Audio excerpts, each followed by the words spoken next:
Բարևներ ձեզ, ողջույններ, ավելի կարճ սեղմ լայվ եմ անելու հատուկ նշված թեմայով, որը ես այսօր հարց եմ ստացել ունկնդիրներից մեկից, փորձելու եմ պատասխանել, մեկ վարքյան մյուս էջս էլ դնեմ և անմիջապես շարունակենք։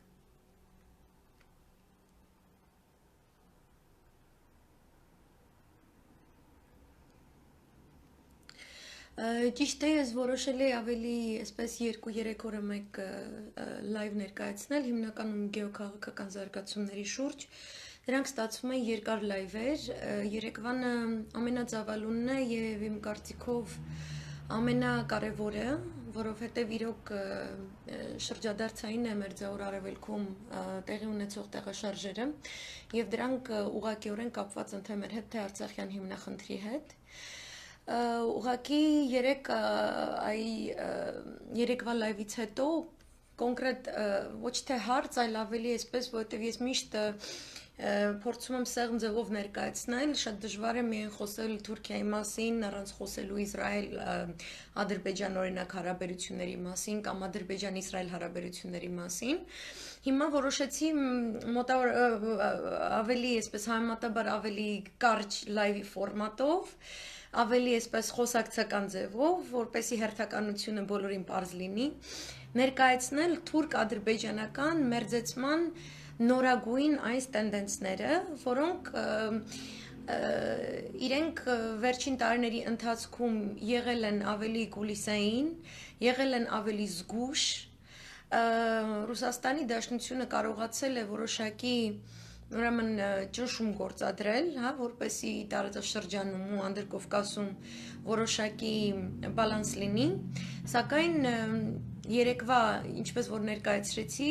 ավելի ընդարձակ լայվում, տեսնում ենք արդեն ռուս փորձագիտական համայնքից որոշակի թույլտվություն այն գաղափարի, որ հնարավոր է, որ Թուրքիան և Ռուսաստանի Դաշնությունը դառնան Անդրկովկասում Սիրիայի սցենարով Իրանի հետ միասին, եթե հարկ լինի, Սիրիայի սցենարում Իրանը առկա է, այդ բանաձևով Արցախյան հիմնախնդրի որոշակի լուծում տալ։ Հատկապես հաշվի առնելով, որ Ռուսաստանի Դաշնության հարաբերությունները Եվրամիության հետ մեղմ ասած լավ կարգավիճակում չեն գտնվում, ոչ միայն Բելորուսի և Ուկրաինայի խնդիրն է, այլ ընդհանուր ՆԱՏՕ-ի գործունեությունը և այստեղից չընդարձակվելով փորձեմ ես ձեզ որոշակի քրոնիկոն ներկայացնել։ Ուրեմն տեսեք, մինչ Տավուշյան իրադարձությունները շատ կարևոր ուրեմն փաստացի հաղթանակ արձանագրեց Ադրբեջանը թուրքական շուկայում Ռուսաստանին դուրս մղելով առաջնային գազի մատակարարողի դիրքերից։ Ռուսաստանը միշտ եղել է կամ առաջինը կամ երկրորդը, ծայրահեղ դեպքում երրորդ հորիզոնականում է եղել։ Ադրբեջանը դուրս մղեց իրեն և դարձավ առաջին մատակարարողը։ Այս էներգետիկ շուկայի նվաճումը երկու պետությունները ներկայացրին որպես ավելի Թուրքիայի այսպես գեոքաղաքական տենդենսի կարևորում, որպես անկախ գեոքաղաքական խաղացողի ամբողջ մերձավոր արևելքում և այդ շրջանակում նրանք այսպես ասած հույս հայտնեցին, որ էներգատարների առումով իրենք կցանկանային նաև ավելի այսպես թե Եվրոպային և թե Ամերիկայի Միացյալ Նահանգներին, թե նատոյական երկրներին ավելի լավ ծառայած լինել այնքանով, որ այդ գազամուղները, որ կառուցվում են նավթի և գազի առևտրի ճանապարհները, դրանք լինեն նավթամուղներ, գազամուղներ, ցամաքային ճանապարհներ, ծովային փոխադրումներ, որ այդ փոխադրումների գործոնում Թուրքիան և Ադրբեջանը միասին իրականացնեն որոշակի ռազմական անվտանգության երաշխավորի գործոն։ Եվ հետո մենք ունենում ենք Տավուշյան իրադարձությունները, որի ընթացքում առաջին իսկ օրից սկսած հսկայական լոբիստական արշավ է իրականացվում թե Բրյուսելում, թե Լոնդոնում, թե Վաշինգտոնում որոշ չափով նույնիսկ Մոսկվայում, հա, աննախադեպ ձևով այսպես համակարգված միացյալ ուժերով ստեղծված լոբիստական մի ամբողջ արշավ է իրականացվում, որը ընդ որում քաջալերվում է Իսրայելում, իսրայելյան փորձագիտական ռազմափորձագիտական կոնտինգենտի կողմից, որտեղ ներկայացվում է, որ որովհետև Ադրբեջանը Իսրայելի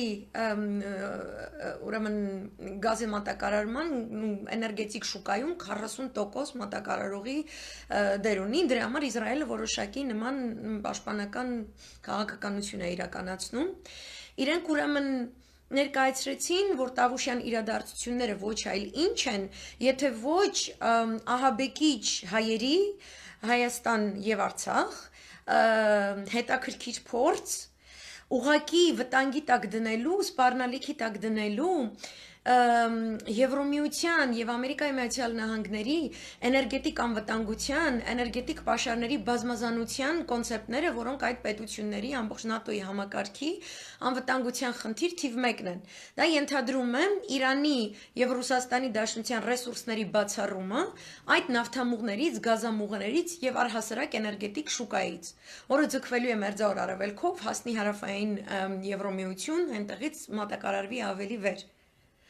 Եվ ներկայացվեց Տավուշյան դեպքերում Հայաստանի առհասարակ հայության պատկեր այդ լոբիստական արշավում, որը ներկայացվեց այնպես, ինչպես ես ականատես եմ եղել, ներկայացվում են օրինակ քրդական ուժերը Սիրիական պատերազմի բեմում կամ Իրաքի պատերազմի բեմում։ Հիշեցնեմ, որ Տավուշյան դեպքերից առաջ դեռևս հունիսին Տեխասում գտնվող ռազմափորձագիտական կենտրոններից մեկը նեոկոն հանրապետականների մի ռազմական հետախույզ, որը աշխատել է Մերձավոր Արևելքում, մի հետաքրքիր ուրեմն բավականին հակիրճ վերլուծական էր ներկայացրել, որ քանի որ չի ստացվում Հայաստանին կտրել իր բազմավեկտորությունից, Հայաստանը կարողացել է մինչ Թավշյա հեղափոխությունը իրականացնել բազմավեկտոր կոմպլեմենտար արտաքին քաղաքականություն, որի ջատագով եմ մնում ես գտնում եմ, որ դա է ճիշտը, որովհետև այդ նույն խաղակարգերով խաղում է ամբողջ տարածաշրջանը։ Եվ քանի որ դա չի հաջողվել գունավոր հեղափոխությունից հետո Հայաստանին այսպես ասած կտրել Կրեմլից եւ այլն, դերենք շատ ուռճացված ձևով են արևմուտքում ցույց տալիս, ուրեմն պետք է անցնել ավելի կտրուկ միջոցների, ավելի կտրուկ ճանապարհների, որովհետեւ ժամանակը վերջանում է, այսինքն այն ժամանակացույցը, որ Ամերիկայի Միացյալ Նահանգների կողմից դրվել էր Պաղեստինյան խնդիրը լուծելու, դարի գործարք այսպես կոչված իրականացնելու առումով, որը նախորդում է փաստորեն Ամերիկայի Միացյալ Նահանգներում կայանալիք նախագահական ընտրություններին, որը նախորդում է որոշակի նախընտրական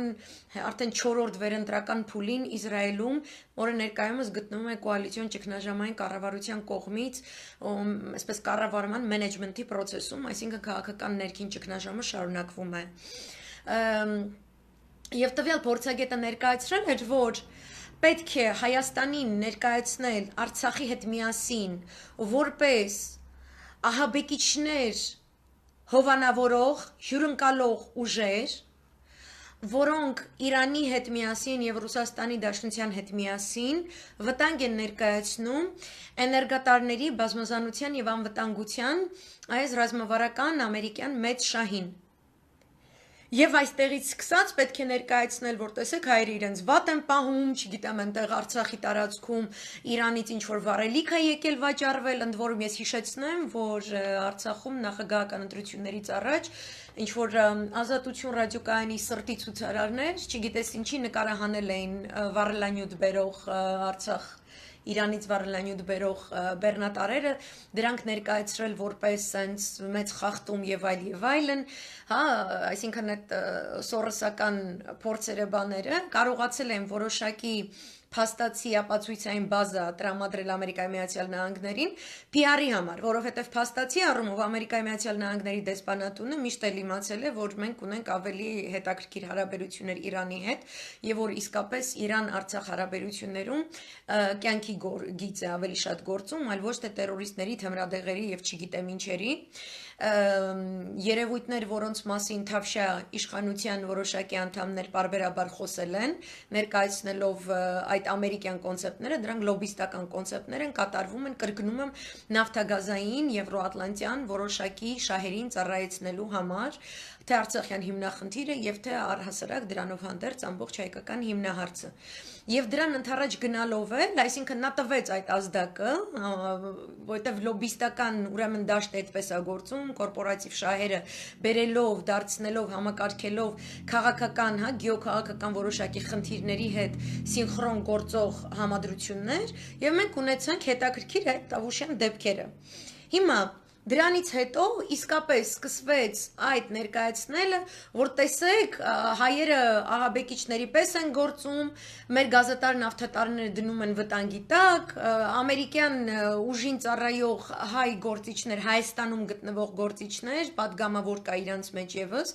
ասում էր, որ մենք ափալ-թափալ պետք է արևմուտքի ոտքերը ընկնենք, իրենց խոստումներ տանք, որ մենք իրենց գազետարներին ոչ մի բան չենք անելու, ինչը սխալ է, որովհետեւ դա ամբողջովին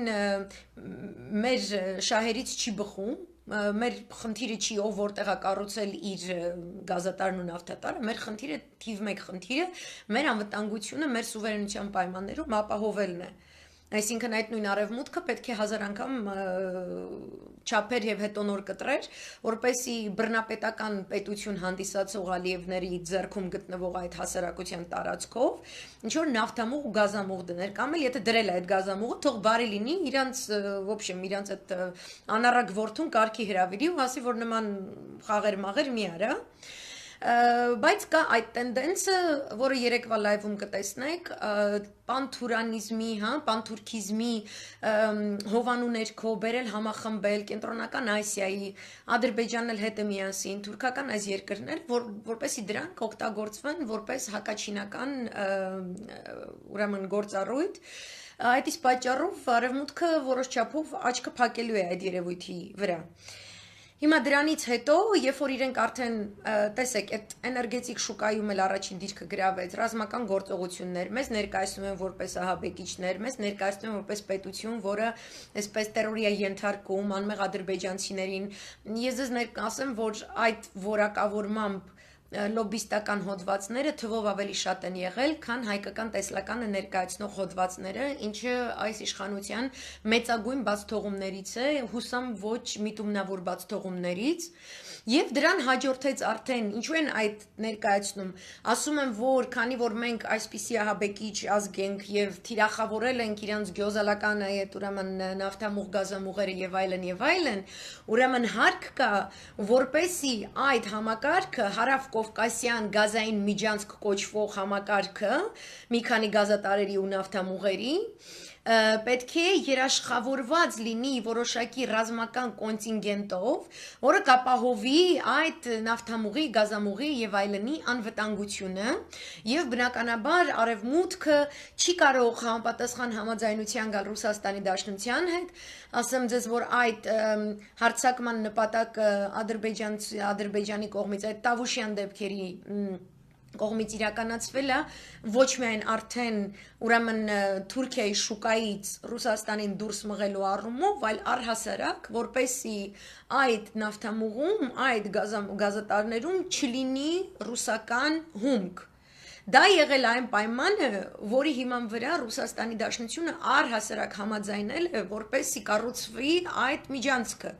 որոշակի տոկոսայնություն իր հումքի, պետք է այդ խողովակաշարով անցներ եւ գնար Եվրոպա, տոկոսայնությամբ ավելի քիչ, քան ադրբեջանականը։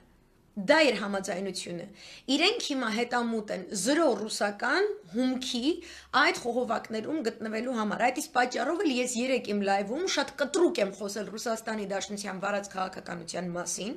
որովհետև ես գտնում եմ, որ հենց այս հիմնական մղմամբ կատարված հարձակումը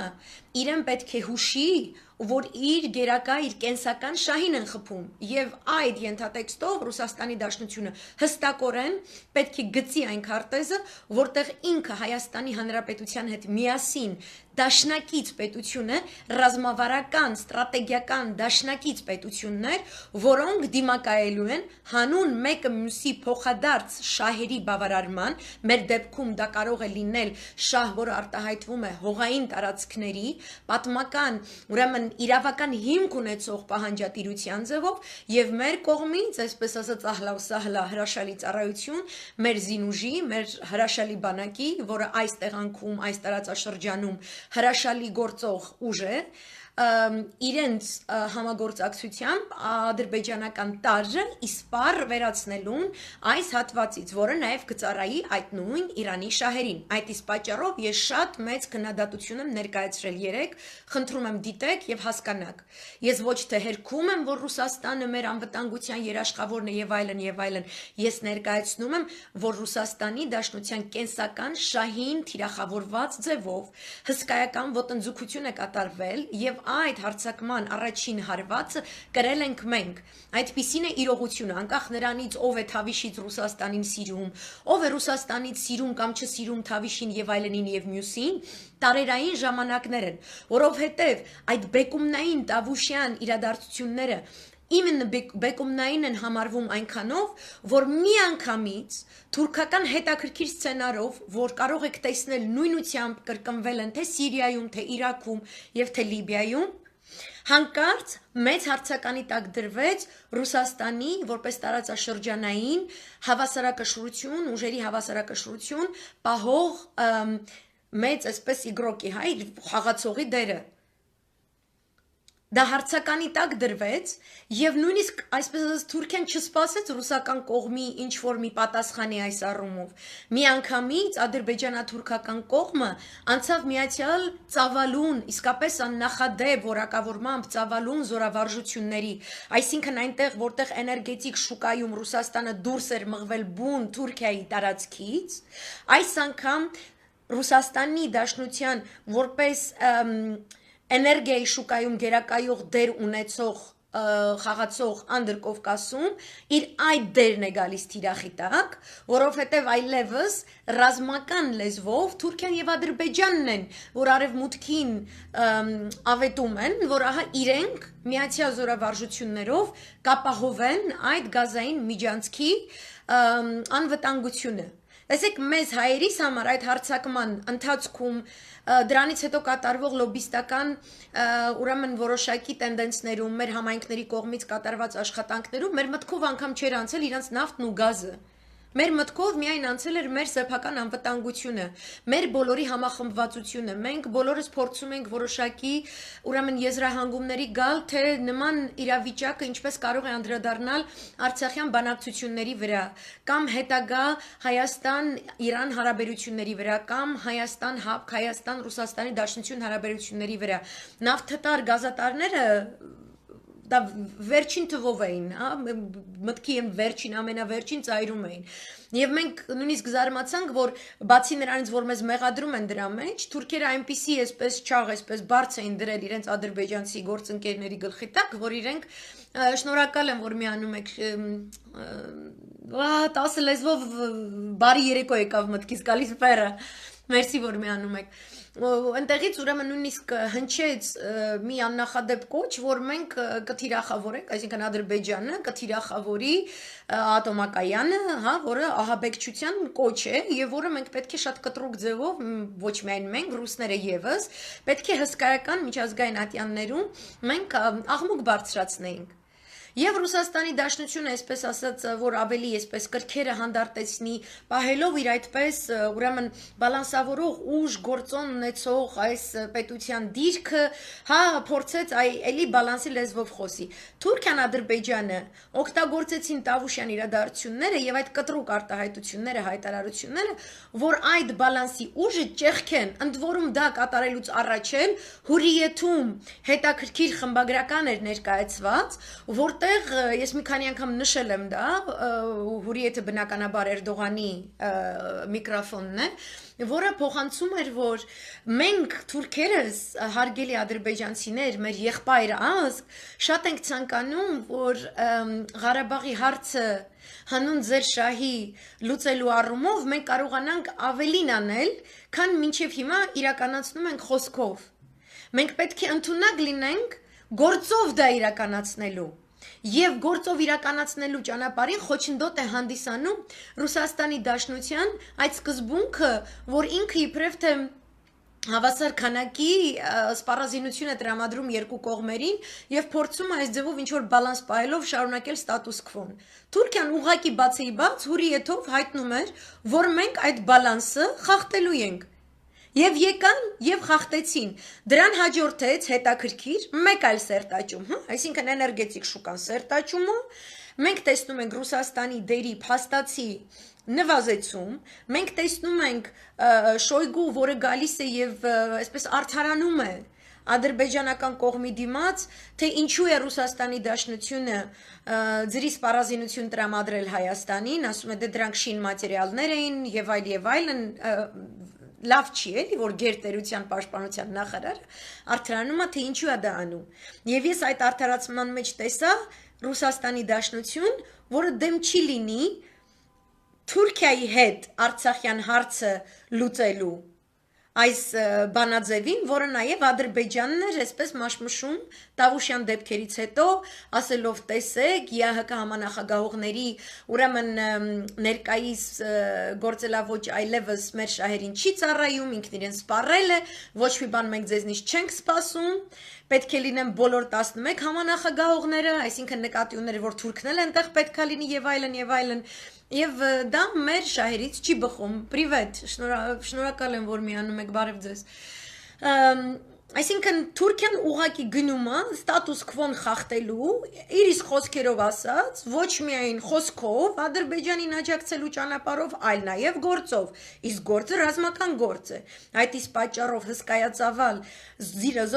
զորավարժություններ, սպառազինության տեսականիով, որ նախկինում երբեք չեն եղել, ընդ որում տեսականի, որը չի լքում Ադրբեջանի տարածքը ցայսօր, մենք ականատես ենք լինում ադրբեջանցիների ինքնաբուխ հետաքրքիր ցույցի թուրքական դեսպանատան առջև մեծ դրոշներով, մեծ կոչերով, որ հարգելի թուրքական բանակ ձեզ խնդրում ենք, մի լքեք Ադրբեջանի տարածքը, մենք միայն ձեզնից կարող ենք հույս եւ ապավեն ստանալ ընդդեմ այս ահաբեկիչ հայերի, որոնք ցանկանում են մեր երկրին տիրանալ եւ այլն, եւ Թուրքիան մեծահոգաբար դե ֆակտո շարունակում է իր այս առանց հրավերք եկած զինվորական արձակուրդը։ Եվ սա է Էրդողանյան հիմնական բանաձևը։ Դուք Լիբիան վերցնեք, դուք Իրաքը վերցնեք, դուք Սիրիան վերցնեք, բոլոր այս հարցերով են, նույնիսկ հիմա էլ փորձում են ինչպես Պաղեստինում, ինչպես որ հանդես գալ, Սոմալիում, բան, այսպես, ինքը դարձել է այսպես սուննիտական Մաղրեբի մեծ փրկիչ եւ այլն, Էրդողանյան բանաձևն է, որ ես բանակցության սեղանի շուրջ կնստեմ այնքանով, որքանով այն տարածքը, որի շուրջ ես ցանկանում եմ, այն տարածքում, որի շուրջ ես ցանկանում եմ բանակցել, կանգնած է թուրք զինվորի բաժինկան։ Ու իր համար էական չէ, ինքը դա կատարեց, ի խախտում են, չգիտեմ, ՆԱՏՕ-ի հետ այս համաձայնության, կամ Ռուսաստանի Դաշնության եւ Իրանի հետ այս կամ այն պայմանավորվածության, ինքը փաստի առջև կանգնեցնող ռազմաստրատեգիական հուշկու դիվանագիտություն է իրականացնում, որը կոչվում է ուժն է ծնում իրավունք։ Եվ այս առումով ես զարմանում եմ, որ դուք զարմանում եք, այսինքն միշտ է Թուրքիան այսպես եղել։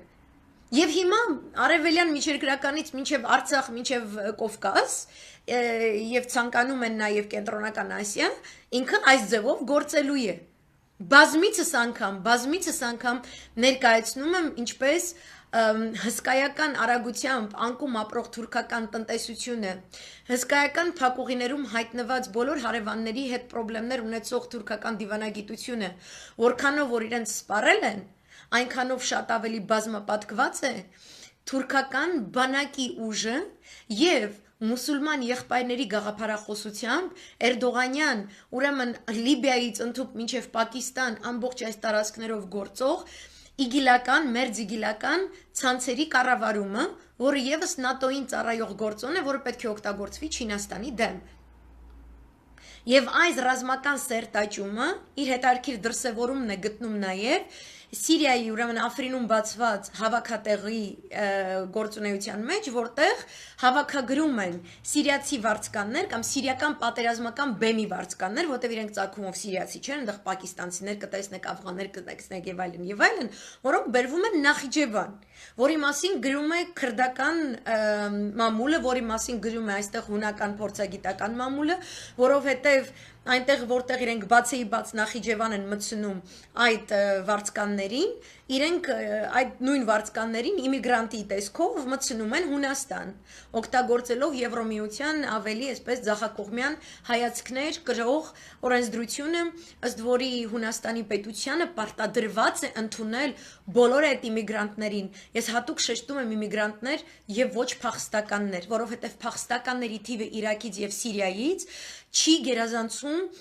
Հունաստան մուտք գործած Թուրքիայից ռետինե նավակներով դիտավորյալ մարդկային թրաֆիքինգով զբաղվող, ուրեմն նաև երբեմն ալբանացի եւ թուրք բանդիտների կողմից դեպի Հունաստան քշվող իմիգրանտները դրանց մեջ մենակ 20%-ն է փախստական, իրենք գալիս լցվում են հունական կղզիներ, իրենք դեմ են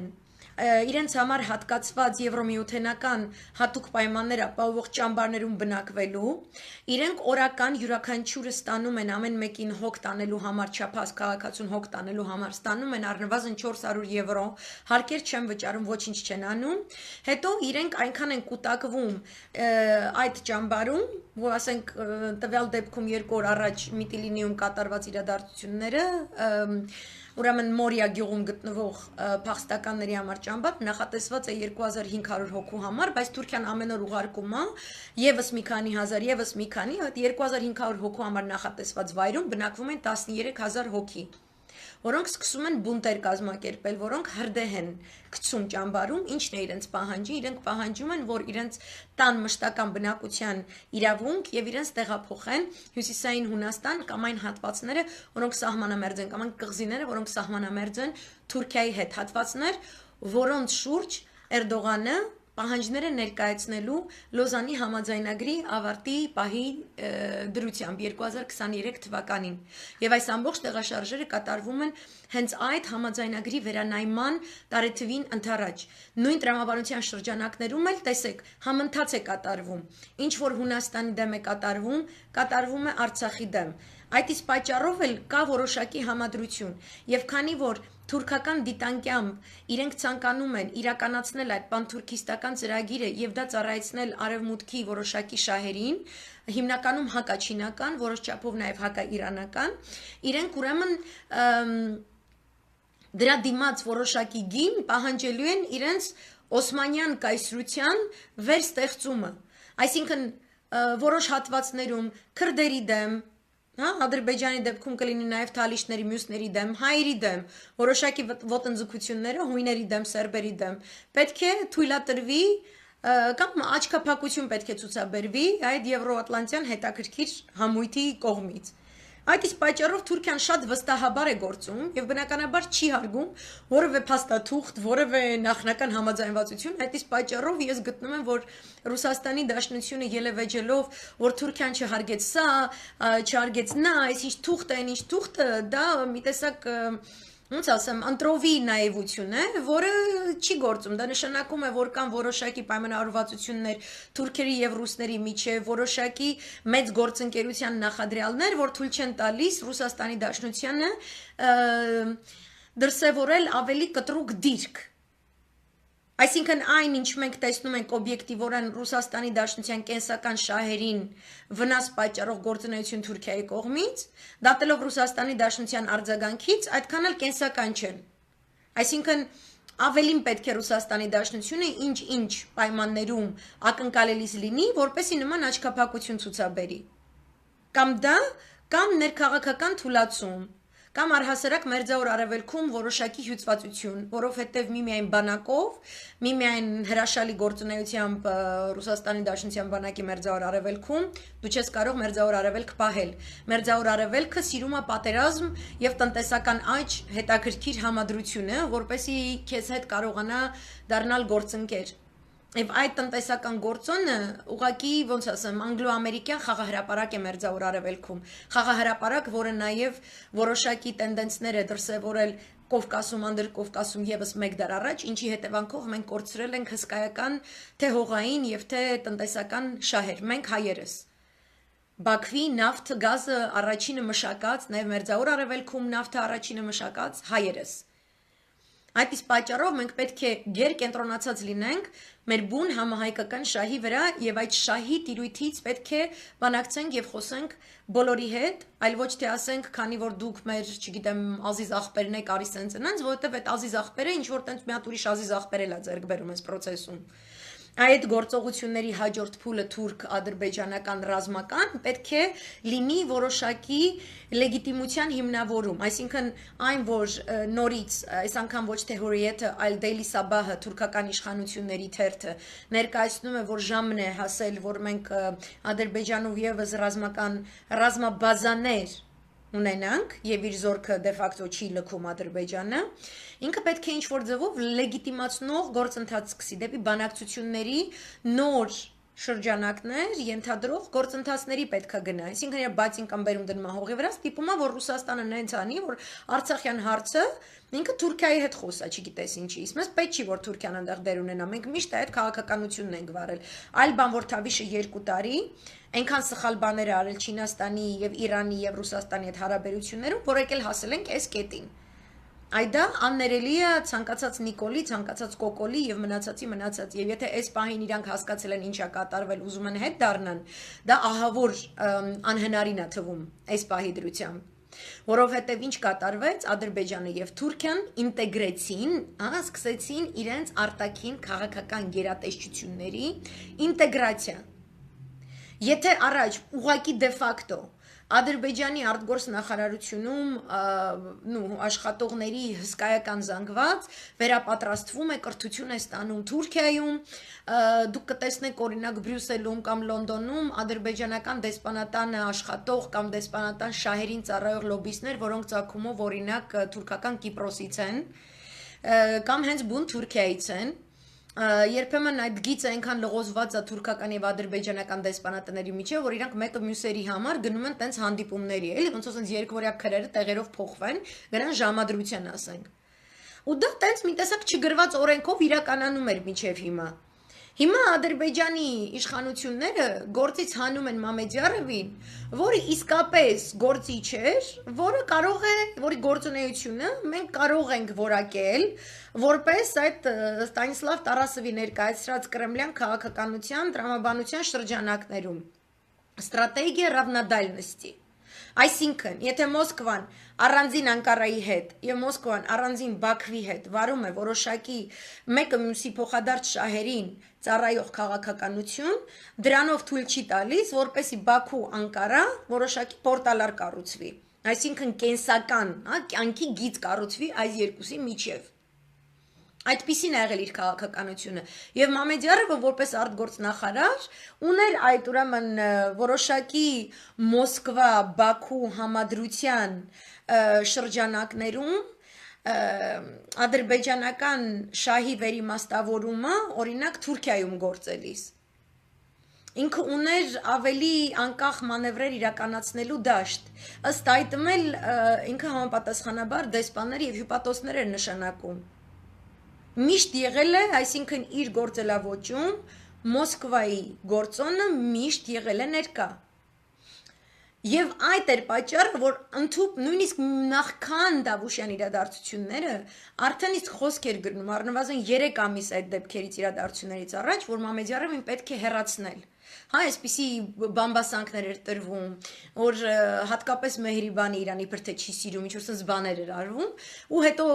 իր դիրքերը սկսեցին թույլաtsնել այս կամ տարբեր երկրներից դեսպանների բերման ենթարկելով, որ իրենք կոռուպցիայի մեջ են մեղադրվում, իրենք այսպես են վարվել, այնպես են վարվել, թույլացնում էին իր դիրքերը, փոխարենը ուրիշներին էին դնում։ Եվ սկսում էր ավելի ակտիվանալ այդ Հիկմետ Հաջիև կերպարը։ Եվ ուրեմն Տավուշյան դեպքերից հետո Մամեդյարովին հանում են արդեն արտգործ նախարարության ղեկավար են նշանակում Մեհրիբան Ալիևայի ուրեմն իր ավելի տիրույթում իր կլանին ենթակա մի գործչի, որը հիմնականում հարկայինից է, շատ լավ հաշվապահ, հարկային չգիտեմ ինչ, բայց այստեղ իր լոյալության ուրեմն գործոնն է նկատի առնվում, որովհետև ինքը որպես այդպես Մեհրիբանին լոյալ մեկը, Սուսիկ Պուսիկ այդպես մեկը, ինքը խելոք նստած է, որպես արտգործնախարար, ինքը իր հայտարարություններում մնում է հավատարիմ դիվանագիտական պրոտոկոլային բոլոր սահմանափակումներին, ինքը ավելորդ ոչ մի բառ չի ասում, փոխարենը կա Հիկմետ Հաջիև կերպարը, որը ուղղակի արդեն Իլհամ Ալիևի նախագահական հանձնակատար է արտաքին հարաբերությունների գծով։ Եվ ինքն է, որ ասում է այն, ինչը ասենք դիվանագիտական պրոտոկոլներով սահմանափակված արտգործնախարարը չէր կարող ասել։ Եվ հսկայական ուրեմն Հակինազը վերլուծական է տրամադրում, ներկայացնելով, որ ահա այդ նոր նշանակումները, որոնք ըստ էության ուղղահայաց կառավարմամբ գործունեություն իրականացնող փոփոխություններ են, հա, դեպի ուղղայաց կառավարում են տանում արտգործնախարարությունը,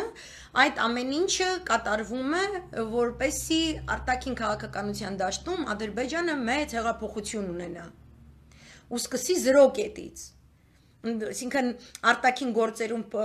հեղափոխություն, 0 կետից արտաքին քաղաքականություն, այս տերմինոլոգիան ես Նիկոլից եմ լսել, ինչը անընդունելի է, որովհետև մենք չենք ուզում, որ ոչ հետապրիլյան Վիեննա եւ Սանկտ Պետերբուրգի պայմանավորվածություններից, ոչ առհասարակ հայկական տեսլականով բանակցությունների գործընթացից, ոչ Ադրբեջանը փոկվի, ոչ էլ Ռուսաստանը իր ձեռքերը լվա։ Դրա համար մեզ պետք է եղել արևմտյան գործոնը, ինչի հետևանքով մենք ունեցել ենք կոմպլեմենտարության քաղաքականություն։ Եվ որ մենք դրանից հրաժարվում ենք, այդ շատ լավ է, որ մենք ասում ենք ռուսաների հետ լավ լինենք այս կոմենկոմ, բայց դա ստացվում է, որ Արցախյան հարցը դառնում է ուղղակի Ռուսի ու Թուրքի միջև բազար։ Եվ պետք է շատ հեռուն մտածել արտահայտելուց առաջ, որ բազմավեկտորություն մեզ պետք չի, չգիտեմ ինչ, ոչ թե պետք է կամ պետք չի, այլ մենք առանց դրա ուղղակի գոյություն չենք ունենա։ Մենք չենք կարողանա մեր դիրքերը պաշտպանել, մեր բանակցային գործընթացում մեր դիրքերը պահպանել։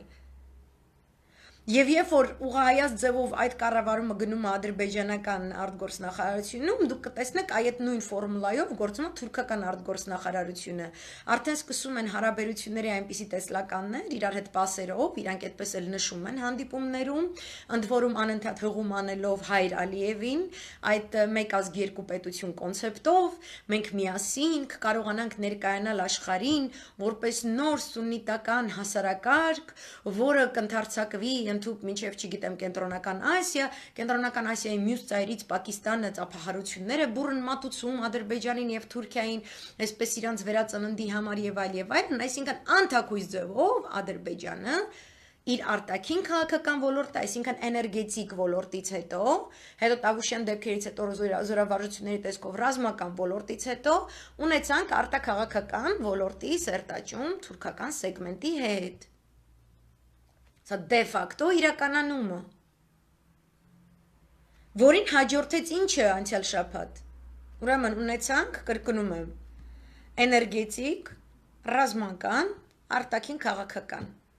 Հաջորդ կայարանը մեդիա դաշտի միավորում։ Ընդհանուր ադրբեջանա-թուրքական միջազգային մեդիա հարթակի ստեղծում, որը իրականացնելու է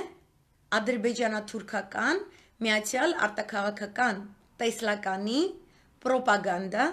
բազմալեզու հասարակությունների շարքերում։ Եվ արդեն իսկ այս շաբաթ իրենք ներկայացրել են Արցախի վերաբերյալ մի վավերագրական ֆիլմ, որը ամբողջովին ներկայացնում է ադրբեջանական տեսլականը։ Եվ մենք դրա դեմ չունենք որևէ հակազդող գործիք, հա? Այսինքն, այս տրամաբանությունից ելնելով, երբ որ դու տեսնում ես քո հակառակորդը գնում է ակնհայտ բանակցությունների ամբողջ process-ը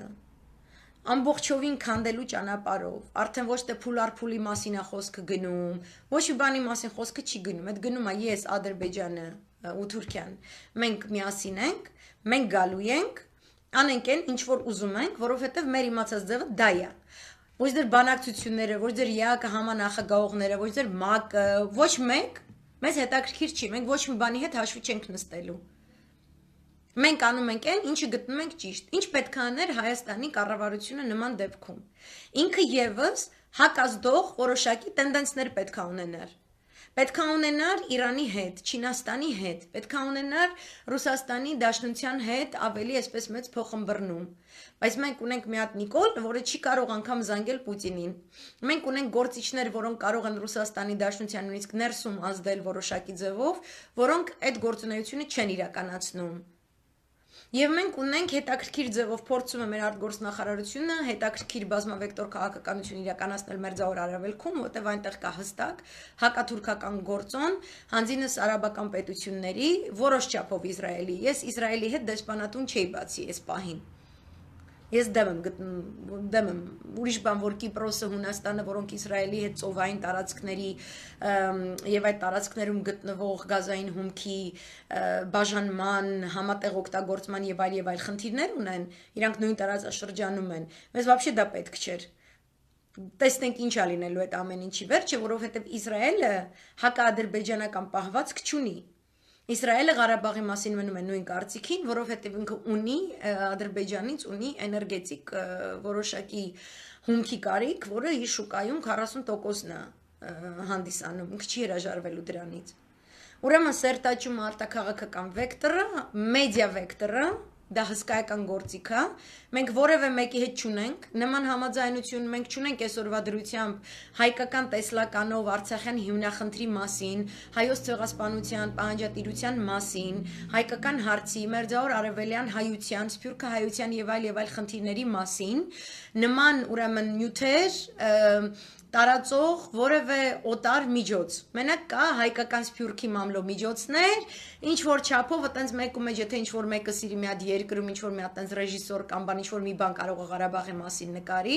այսինքն մենք ինֆորմացիոն դաշտում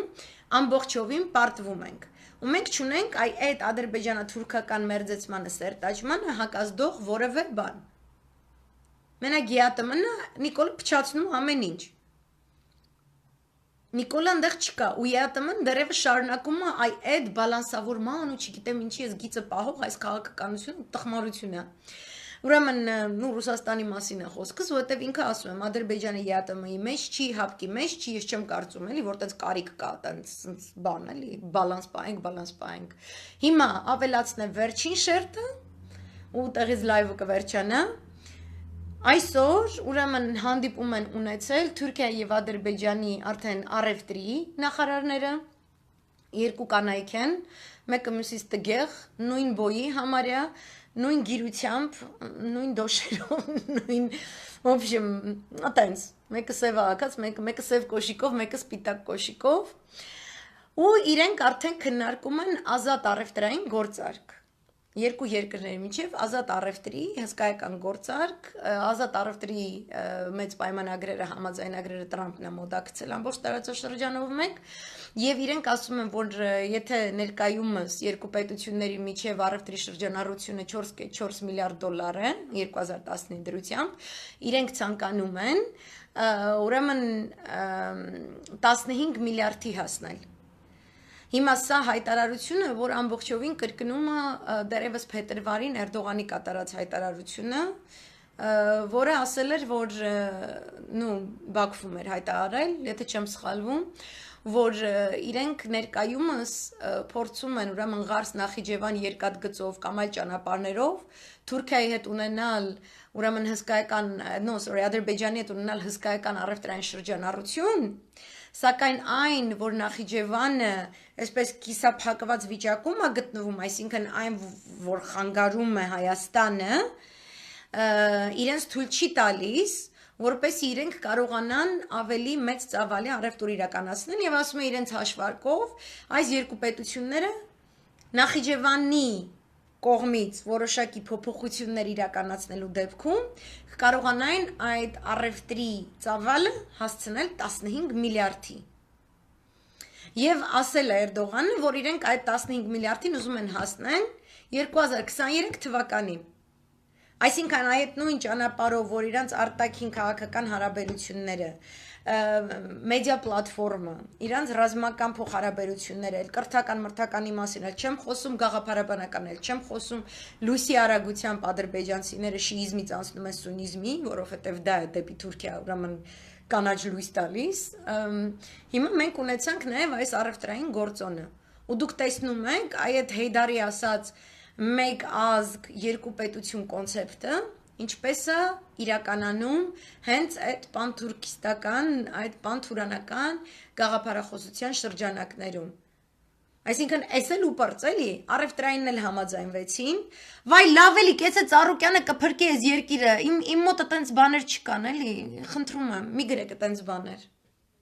Մետ լսեք ինչի մասին եմ խոսում, փրկիչ պետք չի ման գալ, ուղեղով մարդիկ գտեք։ Ու ամբողջ ընդդիմությունը միացեք իրար, գնացեք իրար ցույցերի։ Բոլորդ գնացեք իրար ցույցերին, Նիկոլին հանեք ընդեղ մարդ դրեք, որ այս սաղ պատմածս, որ ասում եմ Թուրքիան ու Ադրբեջանը միավորում են, ամբողջովին միասնական ճակատ են կազմում։ Այդ ճակատը կազմվում է, որ մեզ սատկացնեն, ու մեզ սատկացնելու չեն ասելու, դու որ փրկիչի հետևից էիր գնում, դու որ աղանդի հետևորդ էիր։ Ով էր քո սրտի ձյաձը, որ ձյաձն են մի ձյաձից ավելի ուժեղ, ես իմ ձյաձին հեսա քիչացնեմ հայատ, ինքը քո ձյաձին էսիշ բան է կանի, սաղըտ համեստի մեջ խնդրում եմ, որտև եղած չեղած 3 միլիոն է այդ երկրի, ես ես հիմա 80 միլիոնանոցի ու այն 12 միլիոնանոցի այսենց համադրությունն եմ ներկայացնում, դժվար է դա ընկալելը, կեցե ես ինչան է, կեցե ինչ, չէ, կեցե հայ ազգը, կեցե Հայաստանը, միլիոն անգամ ասել եմ, չգրեք էլ իմ լայվերի տակ դա, ես չեմ գալիս ձեր լայվերի տակ չեմ գրում կեցե Աննա Աբրահամյանը կամ կեցե չգիտեմ եսիմ ինչանը, ամեն մեկը ձեր տեղում, բայց հանուն հայրենիքի, էլի մա տենց հայրենիքից վերև մի թռեք, հայրենիքից վերև բան չկա, դոբրի վեչեր կներեք իրա ջան, սենց բան եմ անում, երկիրի փրկությունը, որ դասականն է ասել, միակ մեր փրկությունը, մեր ուժը, մեր միասնականության մեջը, ոչ մեկը չգա, ստեղ չգրի, այս ինչի, չգիտեմ ինչի է, այստեղ նախընտրական քարոզարշավ չկա իմ լայվերի տակ, ով էլ ինչ-որ բան ունի, խոստանում է ժողովրդին, հենա խոստացել եք, տեսնում ենք ինչպես են վերաբերվում, ուրեմն վարքագիծը պետք է փոխել, ուրեմն աշխատելու ձևը պետք է փոխել, մարդկանց հետ պետք է իրանց տագնապները, իրանց խնդիրները պետք է կիսել, անշահախնդրորեն պետք է կիսել, մարդկանց պետք չի առնել, մարդկանց պետք չի ծախել, մարդկանց հետ պետք է աշխատել, մարդկանց հետ պետք է ապրել, հավասարը հավասարի հետ, որովհետև երբ որ քաղաքական գործիչ եք դառնում, դա նշանակում է, որ դուք ծառայում եք հայ ազգին, ոչ թե այն պոպուլիստ պլասկաստով հայվան, այսինքն խոնարհվում են բոլորի տարեշ, ծառայում են բոլորը, չգիտի անի ծառայել, ձերից ոչ փող է գալիս, ոչ խելքից խելք է գալիս, ոչ մի բան չկա, դատարկությունը Այնքան ասիկ ես ինչը փրկիչ է, այն ինչը փրկիչ է, ամենաստահակ կերպարը հելավ եկավ նստեց ասեց ես եմ փրկիչը։ Չեն կարում դրա այդ անասունին այնտեղից հանենք գցենք վտարենք, զզվցրիկ թողիկ արդեն։ Mən որ ուզում եմ ասես լուրջ ձևով, ես մի հատ թեմա։ Հենց քլնգոց լայվ եղավ, ես իմ քանի 100 հոգի գալիս է, հենց որ բացատրում ես Թուրքիա, Ադրբեջան, պսակվում են, հա։ В принципе մի 10 տարի առաջ բաշի քերթմա են եղել, 10 տարի չի, ավելի շատ։ Հեյդար Ալիևը շատ վաղուց սկսել է այս գործոնը։ ԽՍՀՄ փլուզվել է իթիվս այլ շահարկումների, նաև այս թուրքական շահարկման համար։ ԽՍՀՄ-ին փլուզել են, որպեսի բզիկ անեն այս սաղ տարածաշրջանեն, մնացած ռեսուրս ունեցող երկրներին գնա խժրի արևմուտքը։ Դրա համար է եղել։ Մենք ապրում ենք պատերազմական պայմաններում։ Ու փրկիչներ պետք չեն, խելացի մարդիկ են պետք, որ հասկանանք նախ հասկանանք ինչ է կատարվում, որ հետո հասկանանք ինչ է պետք անել ու հետո տեսնել այդ ինչը որ ասում է ես եմ փրկիչը, դու կարաս այդ անես, թե չես կարող անես։ Ում հետ աշխատել եք, շուռ եք եկել իրանցից, ում հետ աշխատել եք, շուռ եք եկել իրանցի, որ ասեք դուք փրկիչ եք, մենակ այն մարդը կարա ճիշտ լիդեր լինի, որը իսկապես միավորում է բոլորին, առանց ցիցոյի պես առաջ ընկնելու ասելու քանի որ ես եմ ձեզ միավորել, ես ձեր մեջի բանն եմ, ի՞նչն է անունը, Ռամաշկեն եմ կամ եսի ինչն եմ։ Ուզես թերթիկները տնգի ասի դե ասեք տենամ, ով այն սիրում, ով ինչ չի սիրում, ով որ չի սիրում հələ գնացեք, սաղդ ինձ պետք է սիրեք։ Չսիրո պակաս ունեցող լիդերներ է այս երկիրը բանանում, չէ՞ մամայի կողմից չեք սիրված, պապայի կողմից չեք սիրված, ինչ է սիրո պակաս եք ունեցել։ Ինչի պետք է ժողովուրդը քեզ սիրի։ Դու սիրելու համար ես եկել իշխես։ Բարի եղեք աշխատեք ծառայեք, համեստ, ծառայությունը համեստություն է ենթադրում։ Էս էլ եկա վտանգ է։ Ունի Հայաստանի Հանրապետությունը որևէ ազատ առևտրի համաձայնագիր, որը կնքվել է վերջին 2 տարիների ընթացքում եւ ենթադրում է հսկայական առևտրային շրջանառություն։ Ունեք։ Այն որ դուք էլ նախկիններին անուն եք դնում ու հələ շահարկում եք։ Հենց ԲՀԿ-ն նախկինների անունն էիք շահարկում։ Այն թեժ պահին, որ կարեք այս պլասկաստոպին, չգիտեմ, էլի մկան ծակը մտցնեիք։ Երբ որ ԵԱՏՄ-ի հետ էլ, ԵՄ-ի հետ էլ համաձայնագրեր էին կարողացել իրենք ձեռք բերել, երբ որ իսկապես ներդրումներ էին գալիս մեր շրջափակված պետություն, այն ժամանակ էր պետք մտածել, որ մեզ փրկիչ պետք չի։ Մեզ պետք է ճիշտ առևտրային շրջանառություն, մեզ պետք է ճիշտ ռազմական համագործակցություն, մեզ պետք են ճիշտ արտաքաղաքական վեկտորներ, մեզ պետք է Չինաստան, մեզ պետք է Չինաստանի հետ հարաբերությունները բալանսավորող Ռուսաստան, մեզ պետք է Ռուսաստանի հետ հարաբերությունները բալանսավորող Եվրոմիություն, մեզ պետք է Եվրոմիության հետ հարաբերությունները բալանսավորող արաբական աշխարհի երկրների մերձավոր արևելք, որտեղ մենք այնտեղ ունենք հայություն, եւ մենք տերենք մեր հայությանը եւ մեր հայկականությանը, ոչ թե կեցե այսինչանը, կեցե հայությունը եւ հայկականությունը, որը ձեզանից մեծ է եւ տարածքով էլ ավելի մեծ, որտեղ մենք 10 միլիոն ենք, 11 միլիոն ենք արդեն։ Ու հերիքը ամբաղ զամբաղ just because դուք այտենց Հայաստանի քուչեքում եք, հելնեք ասեք քանի որ դուք այտենց սաղներն ծակուցուկ եք սաղդ մցրել, մարդը ձեր փայ ժողովրդին, ուրեմն դուք էլ փրկիչն եք։ Փրկիչ ինքնանշանակ չի լում, դուք եզանես պետք է պայ ժողովուրդը քեզ ասի որ դու փրկիչ ես, ոչ թե հելնես ասես ես փրկիչ եմ, ես փրկիչ եմ, ես փրկիչ, հա էլի։ Այդ նորմալ չի։ Մսանասուն առավոտի ծիրիկուն ընկած ստենդ է, ես փրկիչ եմ, գնացել այսօր սպարապետի հիշատակմանը, իր հիշատակին է գնացել մասնակցի, վայնի շոր է հակել, պլասկաստոպ, այդ քուչի քլնգողից, քուչի հայվան իսկականից, այն 90-ականներին է, որ սաղ պատերազմի հերոսների, գեներալների վրա կեղտ գրած կոկոլը, հակել է ռազմական համազգեստ դասալիքը, գեներալների գլխին սարքած Արցախյան վտանգությունը իրանից ավելի կեղտոտ աննասունի ձեռը դրած այս հայվանը, այդ դիշովկեն։ Գնացել է սպարապետի անվան վրա աչոք հավաքելու, դուք դրա ասում եք այսինչյանն է փրկիչ, ապացուցի, որ փրկիչ ես, որտև այս աննասունը ձեզնից է ծնվել։ Ձեզ շարքերում ես աննասունին գովացող լիքը մասակա, ինչն եք փրկում։ Դուզ չխոսանք ձեր հետ վատանում եք, որ ձեր հետ դուզ ենք խոսում, Սերժ եք մերժում, խոսալու շնորհք չունեիք, թե իմը քոնից մեծ է, քուչի լակոտների բազարի աստիճան, դուք հասկանում եք 80 միլիոնանոց Թուրքիան ինչ ծրագրեր է իրականացնում, հոկտեմբերի 29-ին պանթուրանական բանակի ստեղծում են իրան կազմակերպել, փարթի են անելու, թրքալեզու ազգերը, ինչով եք զբաղված, Զբաղված ենք մեկս մյուսի ցույցերը իգնոր անելով։ Ես սրա ցույցին չեմ գնա։ Ես սրա պոստերը չեմ լայքի։ Ես սրա չգիտեմ ինչի չեմ անի։ Ես կգնամ աչուկ կհավաքեմ ստե։ Ես սրա մաման, ես սրա այն ինչ, ես սրա այն, ես սրան կմերժեմ, նրան ինչով եք զբաղված։ Դասալիքը հակելա,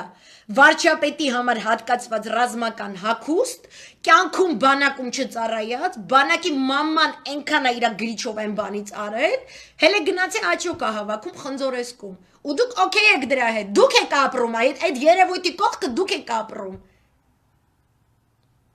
Այդ պահին, որ դուք այդ երևույթի կողքը ապրում եք, ու այդքան ձյաջեքով, այսպես ցեպով բերաներդ փակ։ Հա, մեկը չկա, Վազգենը տենց տենար այս անասունին, խոսքի ասենք Մոնթեի հիշատակման օր այս անասուն ասենք վայնի շոր հակած, հել եկել է Մոնթե հիշատակի, Վազգեն Սարգսյանը կաներեն ինչ արել է Արմեն Սարգսյանը, ասել կչափալախը կփռեր ասֆալտին, կասրեի անասուն, դու ինչ ես անում։ Ձեր սաղիտ մեջ, այդ սաղ կուսակցությունների մեջ, սաղիտ իրար որ հավաքենք, մի հատ Վազգեն Սարգսյան դուս կգա, որտեվ դուս տղամարդը հայ, այսօր այդ պետք է աներ։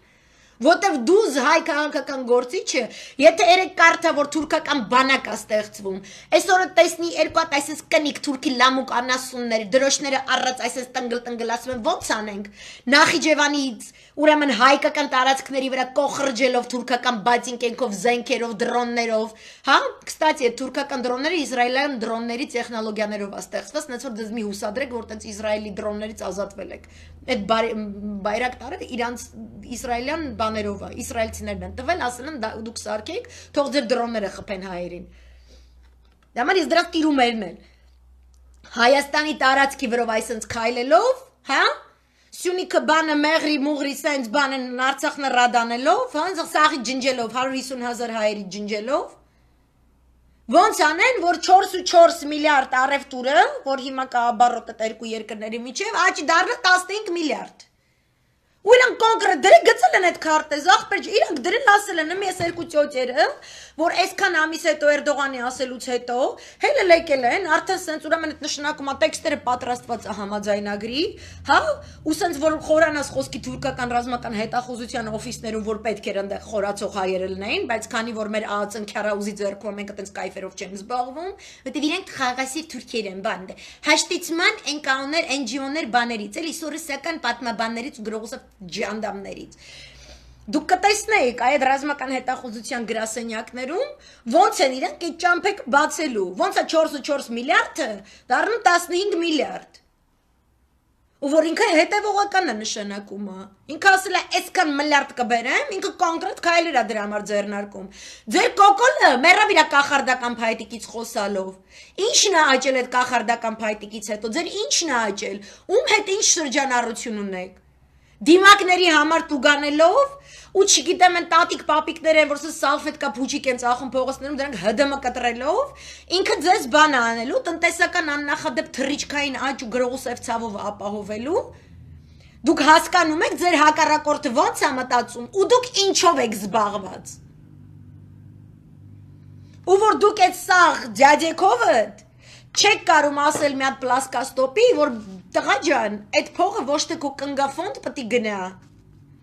Հա, այդ ով ինչ որ պետք է գցվեր, պետք է լինի ազգային ապշակ։ Այդ ապշակի մեջ այդ սաղ փողը պետք է մտնի, այդ փողը պետք է դառնա զենք, պետք է դառնա ցորեն, պետք է դառնա ոսկի սաղի համար։ Հայը պետք է իմանա, որ ինքը գնում է կռվի։ Բայց որ ինքը գնում է կռվի, իր ընտանիքի խալածիլնիկը պիրիպոլ գիդոյ։ Որտեվ չի կարա հայը սոված կռվի, խի պետք է հայը սոված կռվի։ Թուրքի կաբլուկի տակա հայը։ Ռուսի բացինքի տակը հայը, չէ, հայը իր պետության տերն է, չէ, մենք տեր ենք, չէ, մեր պետությանը։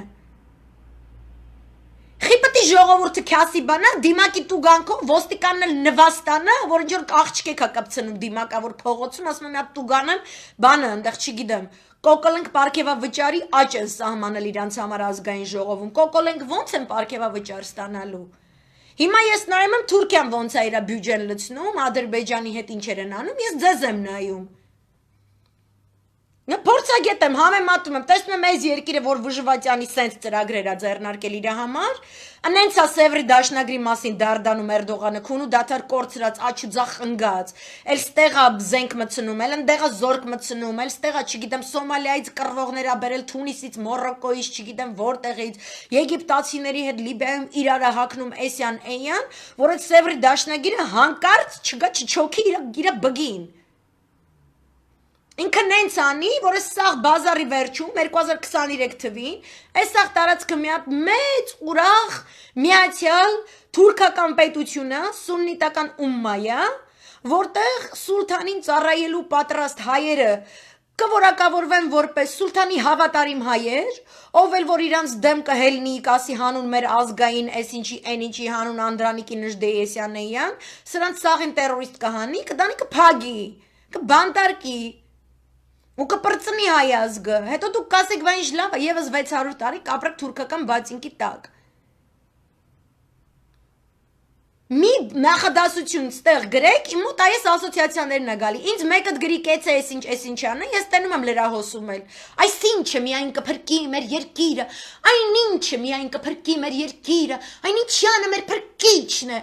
Կյանք է, նրատած խորան բացեք տան մեջ, նստեք պաշտեք, արա դուք աստվածաշուշ չեք կարդացել, որ կորքեր չպատի ստեղծեք, այ անձապաշտ ոչխարներ, սաղ զոմբի են,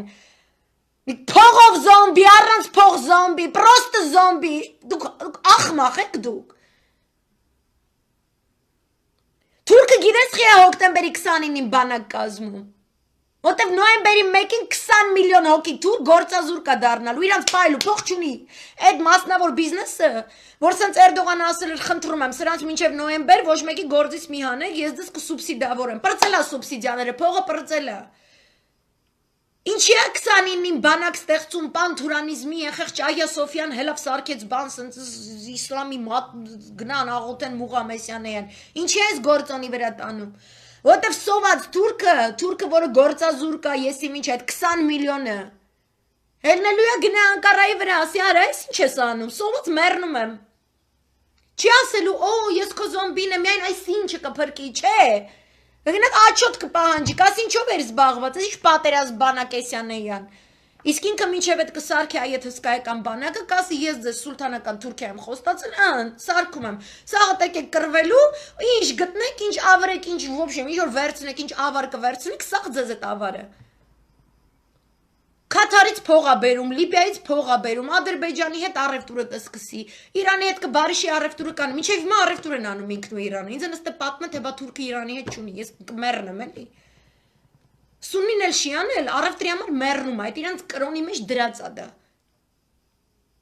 Դու հայ ինչով ես զբաղված, դու իշխանավոր, որ այսինչը քո փրկիչն է, այդ քո փրկիչը ոնց է այդ տնտեսությունը ոտքի հանելու, ինձ կարաս պատմես։ Ու եթե կարա ինչի մինչև հիմա չի արել։ Չեք հասկանում, որ փրկիչների էպոխան պրծել է, որ օխլոս չի ձեր դեմը, որ այն ինչ որ ոչ մեկի ձերս չի գալիս, Աստված չերես օխլոս ձեզ պատժում է,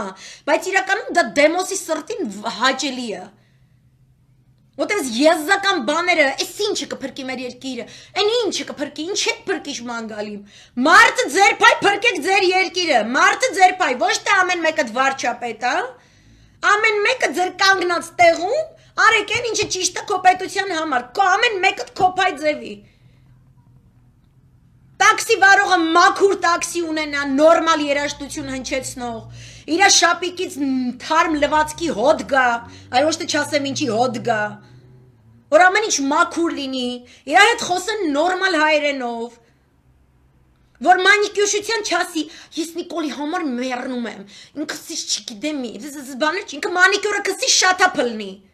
Իսկ եթե քաղաքականությունը հետաքրքիր է, թող գնա երեկոյան դասընթացների Բրյուսովում, թեկուզ,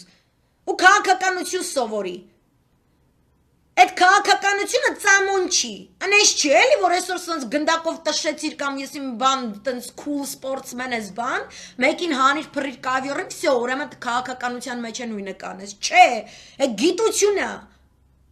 դա գիտություն է։ Շուրջ 30 տարի մեսիա փնտրող ժողովուրդը, որը սպասում է մեկ գա, իր փոխարինի համար լավ կյանք ստեղծի, դրա համար էլ այսօրին են կենսական, գոյաբանական վտանգավոր խնդիրները գլուխներից կախած։ Իհարկե, միանգամայն կիսում եմ, կարծիքը չէ, ողբերգությունը, որովհետև համեմատելու տեղ ունեմ, նույն այս պայթյունի ենթարկված նույնիսկ լիբանանցիների հետ, երբ որ համեմատում եմ, կամ հույների հետ, երբ որ համեմատում եմ, բոլորը ապրում են նույն թուրքական վտանգի տակ։ Երբ որ դու հասկանում ես այդ վտանգը ինչ գույնի է, ինչ մասշտաբով է գործում, ինչպես է մտածում, ինչպես է գործում, դա պետքա ոնց ասեմ, պետքա նույնիսկ դիտարկես Աստծո կողմից տրված հնարավորություն, օրհնանք, որ այսօրվա դարի հայը իր անկախ պետության մեջ ապրելով կարող է այս ինֆորմացիոն ժամանակաշրջանում, տեխնոլոգիաների ժամանակաշրջանում ամեն մեկը իր բաժին գոնե ինքնակրթությունը իրականացնի ու տեսնի ինքը ինչ տարածաշրջանում է ապրում։ Եվ հասկանա, որ իր ինքնությունը այնքան խոր է, այնքան հզոր է, որ այդ 80 միլիոնը այդ մյուս 12 միլիոնի հետ պետք է ինչ-որ մի համադրության գա, որ կարողանա մեր ինքնությունը կտրի, մեր ինքնագիտակցությունը կտրի, այն ինչ որ 2016-ին չկարողացան անել ու զարմացել են, որ բոլորը միասին գնում են զորահավաքակայաններ, բոլորը հիմի համուր, և մենք հիմա ոչնչով չենք զբաղվում, ամեն օր, որ տվյալ կերպարը իշխանական աթոռին է նստած, մեր պետությունը ոչ մի, ես ամենայն պատասխանատվությամբ եմ ասում, 2 տարվա մեջ այս իշխանությունը միտումնավոր ձևով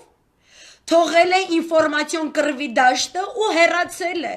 ինքը նույնիսկ չի նահանջել, ինքը կռվի դաշտը թողել հեռացել է, ինքը թողել է, որ Թուրքը և Ադրբեջանը միավորվեն, և ինքը չի կարող դրա դիմաց հաշիվ պահանջել Ռուսաստանից կամ Եվրոմիությունից։ Դրա համար մենք միայն մեզնից կարող ենք հաշիվ պահանջել ու բոլորն են դա մեզ ասելու, ու բոլորն են ասելու, որ դու ես մեղավորը։ Ու մենք նստել ենք, ես զարմանում եմ, որ գրում են փրկիչը, այսինչը միայն կփրկի, չի փրկի, ես փրկիչ չեմ ուզում, ես Հայաստանի Հանրապետության քաղաքացի եմ, ուզում եմ Մարսի վրա ապրեմ, ես դեմ եմ, որ իմ երկրում իշխի փրկիչը։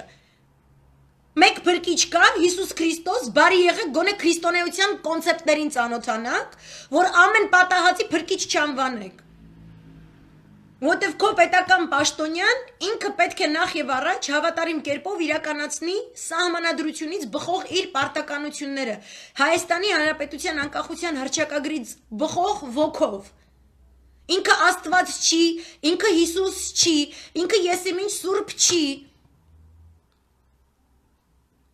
Եվ ինքը պետական պաշտոնյա որպես պետք է իրականացնի իր գործառույթները, ունենալով սխալներ, ճիշտ գործողություններ եւ այլն եւ նորմալ վերաբերելով քննադատությանը եւ նորմալ ձեւով անցկացնելով ընտրությունները եւ պատրաստ լինելով, որ երբեմն պետք է լինի նաեւ ընդդիմություն եւ որ կարեւոր չի ընդդիմություն է թե իշխանություն, բարի եղիր օրենքի դաշտում ճիշտ ձևով գործել, հավատա այդ օրենքին, որը ոմանց դեպքում նույնիսկ իրանց օրոք է ընդունվել այդ օրենքը Մարշրուտկայի զրույցները ես տեսնում եմ մարշրուտկայի զրույցները ես տեսնում եմ հայկական լրահոսներում նույն հիվանդության մասին են մյուս երևույթների մասին այսինքն այն ինչ որ արդիական է ոնց ասեմ եթե դու ունես նման հակառակորդ Թուրքիա Ադրբեջան ինչպես է օրինակ իսրայելցին գործում կամ այստեղ հույնը հա Մենք արտնանում են, իրանք նայում են տեսնեն իրանց թշնամին ինչ է պլանավորել։ Ու հետո տեսնում են թշնամու պլանավորածը, ու հետո տեսնում են իր իշխանությունը ինչ է անում այդ պլանի դեմ, ինչպես է ինքը գործում։ Այնտեղից է սկսում համեմատությունը։ Ոչ թե ասում է, քանի որ այս մարդուն ես ձայն եմ տվելու համարում եմ ինքը փրկիչ է, ուրեմն ինքը ինչ անի ճիշտ կանի։ Այսինքն եթե այստեղի իշխանավորը, որը ներկայիս հանրապետականներից առաջ Հունաստանում Ցիպրասը հսկայական մեծ աջակցության ալիքի վրա եկել էր իշխանության, շատ էր սիմպաթիչնի, շատ էր սիրուն խոսացող եւ այլն, բայց բնույթով Նիկոլ։ Կուսակցություն, որը երբեք չի եղել իշխանական լուրջ օղակ, նույնիսկ չի ունեցել իրեն հարիր ինչ որ նախարարություն, որ ինչ որ մեկ պորտֆել կրած լինի։ Եվ չունի անցած այդ մակարման ճանապարհը ինչ որ մնացած կուսակցությունները։ Ուղղակի ծայրահեղ Ձախակողմյան Որ Նիկոլի ուղին բռնեց, այն որ ոչ մեկի չեմ լսում, ես ինքս, ոչ մեկի երկրի ներսում եւ խայտարակություն եղավ Թուրքիայի հետ հարաբերություններում, խայտարակություն եղավ Բալկանների հետ հարաբերություններում, խայտարակություն եղավ։ Մարդիկ հասկացան, որ իրենց փրկիչ չի պետք։ Ոսա սխալ է, այսի սխալ մեղուներ եմ, ոնց թե Թուրքիան սենց բաներ է անում ու դու թողնում ես, որ այդ իմիգրանտները գան մտնեն հունական տարածքներ, ոչ միտեղ չգնան, ինչ է նշանակում դու իրանց ամեն մեկին օրական ամբողջովին տնտեսական խորը ճգնաժամի մեջ գտնվող Հունաստանում դու տալիս ես իրենց 400 եվրո։ Իրանք ոչ աշխատում են, ոչ մեկ բան։ Շատեր, որը 400 եվրոն գալիս է Գերմանիայից։ Ինչ է Գերմանիա սնանկացնում տնտեսությունը, հետո իմ հողի հաշվին լավություն անում այս իմիգրանտին, որ այդքան էլ իմիգրանտ չի, ինքը իգիլական է։ Դրանք քնած օղակներ են, որոնք ինչ որ պահ Թուրքիան արտնացնելու է։ Եվ երբ որ հույնը տեսնում է, որ IS լիդերը չի համապատասխանում թշնամու պարտադրած օրակարգին, ինքը փոխում է իր լիդերին։ Ինքը բերում է մեկին, որը ունի այնպիսի ցանց, ուրեմն այնպիսի հուշկու կապեր եւ այլն, որ այսօրվա պահին հույն վարչապետը կարա զանգի ում ցանկանում է, ինքը կարա Մերկելի հետ խոսա, ինքը կարա Մակրոնի հետ խոսա, ինքը Տրամպի հետ կարա խոսա, ում հետ ուզի Պուտինի հետ կարա խոսա։ Որտեվ այսօր դա է պահանջվում, այսօր այս հարցը պետքա լուծվի, Թուրքիայի հետ խնդիրը պետքա լուծվի։ Իսկ Հայաստանը չունի այդպիսի լիդեր, որովհետև ժողովուրդը նստել է ու ասում է, այս ինչանը իմ փրկիչն է։ Ու օգտագործում են այդ նույն անգրագետ ժողովրդին որպես տերև։ Ես ժողովրդի կողքն եմ, քանի որ ժողովուրդը սենց էր ասում, ես իրա կողքն եմ, ժողովուրդը սենց էր, որ ժողովուրդը, որը Թուրքիայից Ադրբեջանից խաբար չի, ինքը չի կարդացել թուրքն ու ադրբեջանցին այսօր ինչով են զբաղված։ Ինքը նայել է, որ իր կոկոլը գնացել է ձիա նստել խնձորեսկում, վայնի շորը հակել ձիա նստել։ Այսինքն այդ է ինֆորմացվածության մակարդակը, այն քաղաքացու, որը պետքա որոշի ով է լինելու հաջորդ ղեկավարը։ Այդ քաղաքացին կրթված չի, նույնիսկ իր գոյաբանական, հա, իր գոյատևման բնազդով, որ ինքը պետք է հասկանա թուրքը ոնց է մտածում, ինչի է սենց անում թուրքը, ոնց թե թուրքն ու ադրբեջանցին սենց ու սենց։ Հետո էլ ֆրասի Նիկոլ, բայց խեն սենց կատա, բա դու ինչ ունես։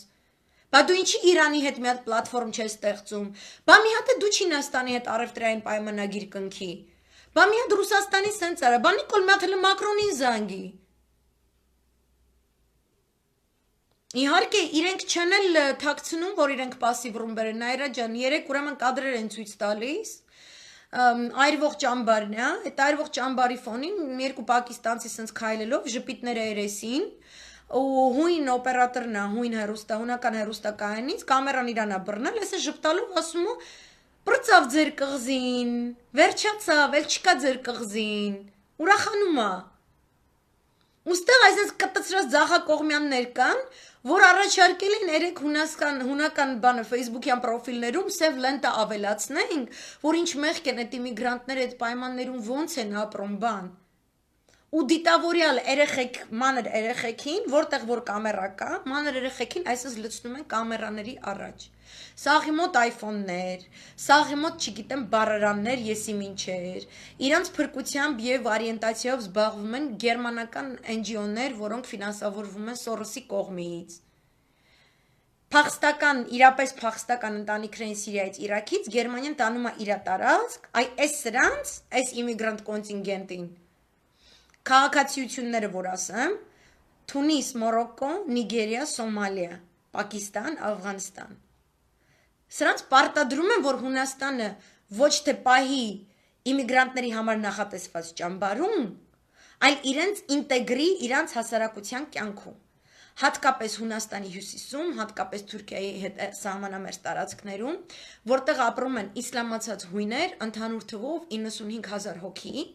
որոնց իրավունքների պաշտպանության տեսանկյունից այս ամիս մի քանի անգամ հանդես է եկել Էրդողանը, ասելով, որ դուք չեք թույլ տալիս, որ այդ համայնքներում բավարար ժամանակ լինի թուրքերեն լեզվի ուսուցման, դուք թույլ չեք տալիս, որ մզկիթներ կառուցվեն իրանց համար եւ այլն։ Այս նույն ինտոնացիայով իրանք խոսում են Լիբանանի հյուսիսում բնակվող սունիների մասին, որոնք այդքան էլ թուրք չեն կամ թրքախոս չեն, բայց իրանց անձնագրերը բաժանել, իրանց փողա տալիս, իրանց կոորդինացնում է, իրանց տիրությունը անում։ Ու այս նույն երևույթը Թուրքիան, Ադրբեջանը պատրաստում են Հայաստանի համար, ու Ռուսաստանի Դաշնությունը որպես դաշնակից ոչ մի բան չի անում, որ դա դադարեցնի։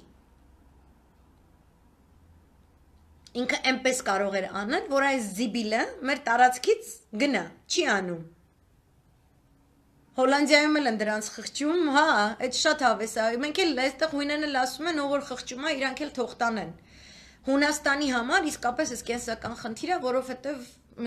սահման ենք կիսում Թուրքիայի հետ։ Հոլանդիան չունի այդպիսի սահման։ Հոլանդիան կարա տենց վարդագույն հեքիաթներ երազներ ունենա։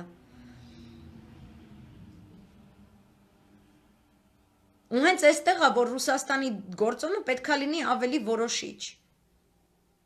Սրա մասին էր լայվս, չեմ ուզում շատ ընդարձակվեմ, երեկվա լայվը ամբողջապես ներկայացնում է Ռուսաստանի Դաշնություն, Թուրքիա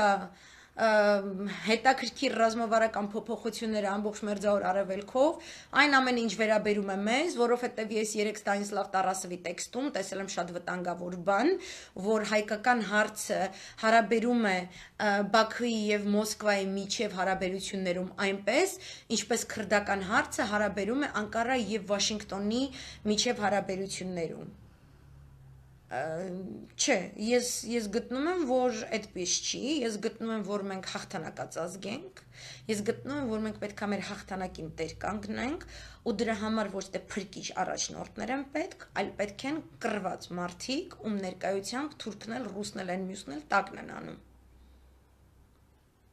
Ռուսը պետք է կարողանա հարգել մեր դարերի հավատարմությունը եւ մեր հետ լինել հավասար գործընկերոջ կարգավիճակում։ Հավասար, ավելի հավասար, քան իր եւ Ադրբեջանի միջև հարաբերությունները։ Սա է իմ ասածը։ Ու ամբողջ լայվի իմաստը այն էր, որ այս վերջին կապկանն էր, թուրք-ադրբեջանական հարաբերությունների սա համադրությունը եղել է, գաղափարաբանականը սերտաճած է, կրթականը վաղուց ինտեգրված է, հավատքայինը վաղուց ինտեգրված է, էներգետիկ շուկան սերտաճեց, հա, ինտեգրվեց, ռազմական գործոնը, հետախուզականն էլ հետը, ռազմական հետախուզականն էլ հետը, արտաքին գործերի գերատեսչական տենդենսը միահյուսվեց եւ այսօր ունեցանք առևտրայինը իմенно այն շրջանակներում, որը ներկայացրել էր Էրդողանը ամիսներ առաջ։ Այսքանը, շատ մերսի, որ միացաք, Sorry, եթե որոշ բաներ կրկնվում են նախորդ live-երից, բայց մարդիկ կան ասում են, այս մեկը երկար է, չի կարողանում նայել, հետո այս մի հատ նորն եմ անում, anyway, հետո չասենք չի ասել, լավ էլ ասել եմ ժամանակին։ Ու էլ փրկիչների մի հավատացեք, հավատացեք ճիշտ խելամիտ, в общем, այսքանը։ Պաչիկներ, հաջողություն ձեզ։